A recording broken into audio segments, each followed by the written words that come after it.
नमस्कार।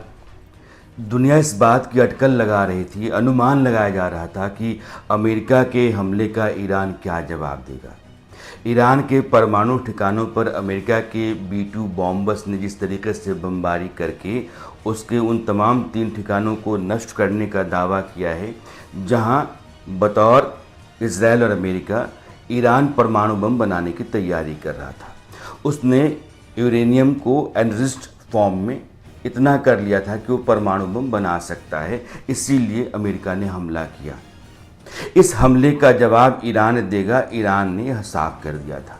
उसकी जो इस्लामिक रिवोल्यूशनरी गार्ड कॉर्प्स है, उसने चेतावनी दे दी थी अमेरिका को कि आपने अगर हमला कर दिया है तो आपको हमारे जवाब का इंतज़ार करना होगा। यह जवाब, इसका स्केल क्या होगा, टाइम क्या होगा, यह सब कुछ फौज तय करेगी। और ईरान की फोर्स ने मिसाइलों के ज़रिए 2 जगहों पर भयानक तरीके से बमबारी की है। एक कतर एक देश है उसके भीतर, और इराक़ वो भी एक देश है उसके भीतर। कतर में अमेरिका का सबसे बड़ा वायुसेना का बेस है। अगर मैं गल्फ़ के देशों की बात करूं तो लगभग 10,000 फोर्स उसकी वहाँ रहती है। अल उदैद जो एयरबेस है, अल उदैद एयरबेस उस पूरे इलाके में अमेरिका का सबसे बड़ा सैन्य ठिकाना माना जाता है। और इराक़ में अल असद है जहां हमला हुआ है। अल असद का जिक्र आता है तो आपको एक बार जो सुलेमानी की हत्या हुई थी, कासिम सुलेमानी, जो अमेरिका ने की थी, उसके बाद ईरान ने उसके बदले की कार्रवाई के तौर पर इराक़ के भीतर अल असद जो सैन्य ठिकाना अमेरिका का है उसके ऊपर हमला किया था। और इस बार भी ईरान ने अल असद इराक़ में और कतर के भीतर अल उदैद, इन दोनों सैन्य ठिकानों पर जो अमेरिका के हैं हमला करके ये बता दिया है कि आपने जो हमारे हमला किया था, हम घुटनों के बल बैठने वाले नहीं हैं, हम समझौते के लिए आपकी शर्तों के मुताबिक नहीं आ सकते हैं और हमको आप सरेंडर के लिए मजबूर नहीं कर सकते हैं, जवाब हम बराबर का देंगे। और ईरान के राष्ट्रपति पेजेश्किन ने इस हमले के बाद जो ट्वीट किया उसमें उन्होंने कहा कि ना तो ये युद्ध हमने शुरू किया, ना हम ऐसा चाहते थे, लेकिन अगर हमारे ऊपर हमला होगा तो बहुत बड़ा देश ईरान है और वो अपने स्वाभिमान के लिए बराबर का जवाब देगा, और हमारा ये जवाब है। ईरान ने अपने जवाब में यह भी कहा है कि जितनी संख्या में बम अमेरिका ने ईरान के परमाणु ठिकानों पर गिराए हैं, उतनी ही संख्या में अमेरिकी सैन्य ठिकानों पर ईरान ने बम गिराए हैं। यानी कि मामला बराबर है। अगर आप चाहते हो कि यहाँ से रफा दफा कर दिया जाए तो हम उसके लिए तैयार हैं। संकेत इस बात का है। इजराइल भी यह कहीं न कहीं संकेत देने लगा है कि ईरान के साथ युद्ध रुक जाए तो बेहतर है, क्योंकि इजराइल और अमेरिका इन दोनों को लग रहा है कि जो मकसद हमारा पूरा होने वाला था, ईरान के परमाणु कार्यक्रम को पीछे धकेल करके या उसको नस्तनाबूद करके तबाह करके, वो हमने पूरा कर लिया है। इसलिए युद्ध को आगे बढ़ाने की कोई ज़रूरत है नहीं। हाँ, ईरान अपनी पूरी तैयारी और ताकत के साथ जवाब देने को है, और ऐसा कहीं भी कोई संकेत नहीं मिल रहा है कि वो किसी भी तरीके से समझौते करने के मूड में है। समझौता खामनेई नहीं करेंगे, खामनेई की अपनी फ़ौज नहीं करेगी, उनके तहत की सरकार नहीं करेगी। और ईरान के भीतर भी जो एक बिखराव था, एक अलगाव था लोगों में, वहाँ की सत्ता को लेकर के आक्रोश भी कह सकते हैं, वो एकजुटता आपको ईरान के भीतर दिखने लगी है। वो राष्ट्रीयता का जो भाव होता है किसी भी देश के भीतर, वो आया हुआ है। इसलिए भी ईरान एक मजबूत देश के तौर पर खड़ा हुआ है, और वो अब रूस और चीन इन दोनों के समर्थन से इस लड़ाई को आगे बढ़ा सकता है। रूस चीन के साथ बहुत सारे ऐसे देश जो ईरान के साथ खड़ा होते हुए से दिख रहे हैं, मसलन इंडोनेशिया और बाकी कई मुस्लिम देशों से इस तरह की आवाज़ उठ रही है। ये तमाम देश किसी न किसी तरीके से ईरान को समर्थन देना, सहायता देना शुरू कर देंगे, और वो फिर से युद्ध को लंबे समय तक खींचने की हालत में आ जाएगा। ईरान अकेला है और युद्ध लंबा खींचता है तो बहुत देर तक मैदान में खड़ा तो नहीं रह सकता है, लेकिन समर्थन मिल जाता है अगर रूस और चीन जैसे देशों का, तो फिर उसके बाद यह लड़ाई वो लंबे समय तक खींच सकता है। और इसका एक उदाहरण आप यूक्रेन को देख सकते हैं। नेटो देशों ने असलहा दिया, गोला बारूद और मिसाइलें, रॉकेट लॉन्चेस, रॉकेट्स तो जो लड़ाई का साजो सामान है वो नेटो देशों की तरफ से दिया गया और यूक्रेन पिछले 3 वर्षों से या 3.5 वर्षों से रूस के मुकाबले में जंग के मैदान में खड़ा है। इसका मतलब ये है कि ईरान को थोड़ी बहुत मदद कर दी जाए तो फिर अमेरिका और इजराइल के मुकाबले में लंबे समय तक युद्ध लड़ सकता है। लेकिन क्या युद्ध होना चाहिए?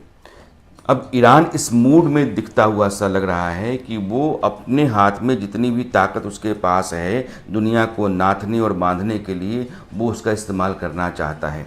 हॉर्मुज स्ट्रेट अगर आप उसको देखते हैं, जब आप ईरान का नक्शा देखेंगे तो आप पर्शियन गल्फ देखते हैं, यानी कि फारस की खाड़ी। और फारस की खाड़ी जब ओमान की तरफ आती है तो बीच में जो पानी का एक गलियारा है जिसको हम हॉर्मुज स्ट्रेट कहते हैं। लेकिन पर्शियन गल्फ के चारों तरफ अगर आप देखते हैं नक्शे पे तो ईरान है, इराक है, कुवैत है, बहरीन है, कतर है, सऊदी है, यूएई है, ओमान भी है। तो यह पूरा का पूरा इलाका जो है वो हॉर्मुज स्ट्रेट बंद कर देने के बाद असर में आ जाएगा। और अंदर के जितने भी देश हैं, चाहे इराक हो या कुवैत हो, कतर हो, बहरीन हो, इन देशों से जो तेल सप्लाई है वो लगभग बंद हो जाएगी।